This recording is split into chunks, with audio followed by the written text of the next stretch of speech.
So let's start para sa atong next topic. So ang next topic nato dire kay laws of logarithms. So ang i-discuss nato dire is ang laws of logarithms, expanding and combining logarithmic functions, expressions, change of base formula. So last meeting i-discuss naman ta sa basic definition ng logarithm, especially sa common logarithm at saka yung natural logarithm functions nila. So proceed ta sa atong laws of logarithm. So let a be a positive number with a is not equal to 1. Let a, b, and c be any real numbers that make sure ang ato ang a at saka ang b dapat dili siya ma-zero. Kaya nga naman, kay kung moingon tag log 0, wala jud na nag-exist. Okay? That's math error or syntax error. So dapat dili siya equal. So 1. At saka greater than 0 dapat, non-negative. Kaya kung moingon tag log 1, 'di ba? So kailangan di siya ma-equal sa 1 kay mag-log 1 man gud siya, the answer is 0. Okay? So kailangan greater than 0. That's not equal to 1 pud ang atong base. Okay? So we have here log sub a times b. So ang a of b nato mo natong variable function sa log niya, mahiwalay na siya. Kay a times b ang pagbasa ani multiply. So mahitabo plus na siya. The product of the numbers sa logarithm is just the sum of the logarithms of the numbers. Kapag divide naman or quotient of the numbers sa logarithm niya is just the difference of the logarithm of the numbers. So, ibig sabihin, a log sub a minus log sub a b. Okay? So, next nato dire kapag nato exponent or power of a number is the exponent times the logarithm of the number. Okay? So, meaning kaning exponent nato mabutang siya dire sa left side sa logarithm. Okay? So, mo nang mahimo siyang c log sub a then yang variable.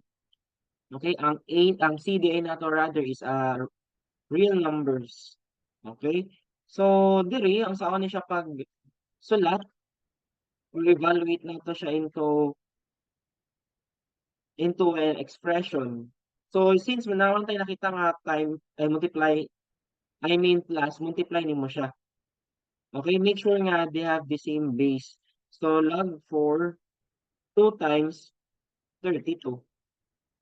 Nakuha. So, ilan na siya pagsulat? Okay, log sub 4, base na to for 2 times 32. Okay, using the law number 1. So, logarithm. So, naman tay letter B, ang next nato dire law number 2. Okay, it's just log sub 2, dayon 80 divide 5. Okay? So, ayan na siya. How about dire? So, ang answer na log, wala man tay base, so automatic base 10 na siya.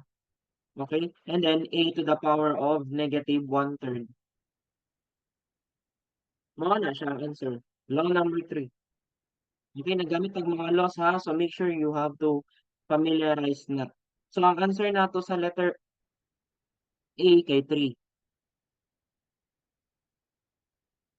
Okay, by using calculator ninyo, log base 4, 64. So, 3 ang answer. Okay, kung mo siyang isulat into exponential form, sakto lang gyapon. Okay, so sa letter B naman, so log base to 80 divide 5. So, ang answer na 16. So, ang answer na 4. By using kaninga calculator, log base to 16. Next na to is kani, log to the power of negative 1/3. So, ibig sabihin na ana kay log cube root na siya. Okay? Log cube root of 8. Okay, kaya ang cube root, di ba? 1 over, ay, ma-fraction pa di kay negative exponent man. Log 1 over cube root of 8. Okay, kaya ang cube root of 8 is 2. Okay, so 1/2 siya. 1/2. Okay, kay 2 man ni siya. So, use your calculator na lang para sa log 1/2. So, the answer is negative 0.301. Okay, gigamit ang calculator na para maka-answer ta. Next naman, how to expand this kaningang logarithmic expression. So, paano gyapon ta sa laws of logarithm para ma-expand siya? So, first na to, log base 2, 6 times x. So, duha ni kabuok, 6 at saka x. So, pwede ito siya mahiwalay by the addition. Okay, so may mo siyang log base 2, 6 plus kay 6 times x man eh. So, ma-plus na siya. Dayon log base 2x. So, pwede mo siya mahiwalay. Ang kaning 6 times x. Hiwalay nimo pero plus. Since multiplication man ni. Yan ipod. Okay? Namin kay duha ka variable, x cube at saka y to the power of 6. So, multiply na siya. So, ihiwalay na nimo, mahimo siyang plus. Okay, law number 1 ang tawag ana. And then, naman ta exponent, diri manggod wala may exponent, di ba? So, law number 1 lang. Pero diri sa kaya nga example, since naman siya ay exponent, so yung 3, kani siya, ibutang mo siya diri. Okay, kaya naman tayo law number 3. So, dako nga 3 ha, kay real number naman ha. 3 log sub 5x plus kining 6, gibutang siya diri. Nahimo siyang real number na. 6 log sub 5y. Muna ang final answer. How about this one? ln AB over cube root of C. So, since naman kay fraction or division form man siya, pwede naman siya bulagon. Okay, pero minus ni. Kani ang ma-minus, mag-negative ni. ln ang gamit ha. So, ln lang jud ang atong gamiton dire. ln cube root of C, negative. Pinapaka na man, kay kanibong kagon pod nato ni A times B. So, plus ka. ln A plus ln B. Dayon, ang cube root, mahimo siyang fraction form sa iyang exponent. Okay, by dalo nato sa radicals. So, mahimo siyang fraction. C to the power of 1/3. Then, kaning 1/3 naman tay exponent, mga bantayan ninyo ha, pag na-exponent, ibutang siya diri sa left side sa ln para mahimo siyang constant. So, negative 1/3 ln C.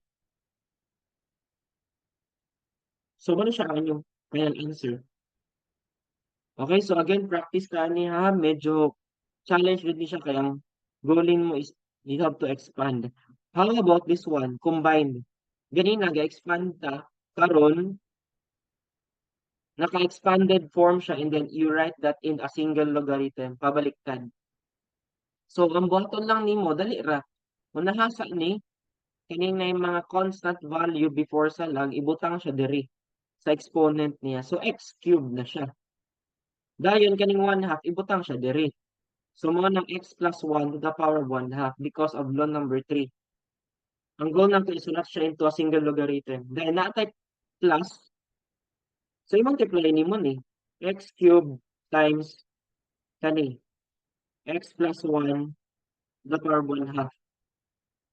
I-times ni mo siya kay para maisa na lang. Ang kasabot manggod sa single logarithm, dapat isa na lang kalag ang mabilin. I-combine nato ni siya. Pero, multiply. Kay plus man ni. By the formula, law number 1. So, multiply ni mo ni x cube dayon ng x plus 1 to the power of 1/2. I-multiply ni mo. Kaya since ang formula niya plus. So, mo yung final answer. So, medyo practice lang jud mo para maka-answer mo ani ha. How about this one? So, nasa jud ang na mga constant before sa logarithm or sa ln, kana sa unaha. So, mahitabo mahimo siyang ln s cube. Okay? Kaning 3, mahimo siyang exponent. Ibutang siya diri sa variable na to nga s. Okay? Plus ln kaning 1/2, ibutang dahil siya diri sa t na to nga variable. Okay? So, t to the power of 1/2 na siya. minus ln na sad.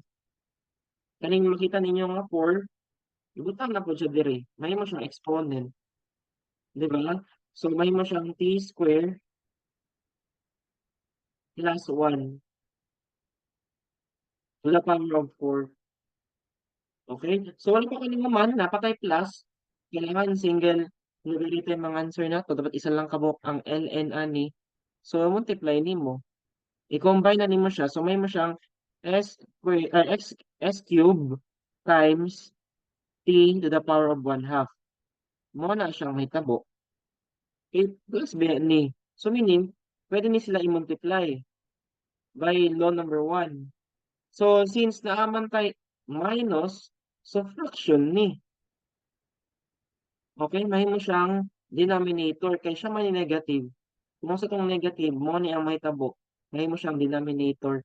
So your final answer is s cube, okay, times t to the power of 1 half over t square plus 1 to the power of 4. So mo na siya ang final answer. Okay? So nakuha siya. So mo na siya ang final answer dire. Isulat naman na ako. Ang 1 half kay pwede siya isulat as square root of t. Pwede rin na.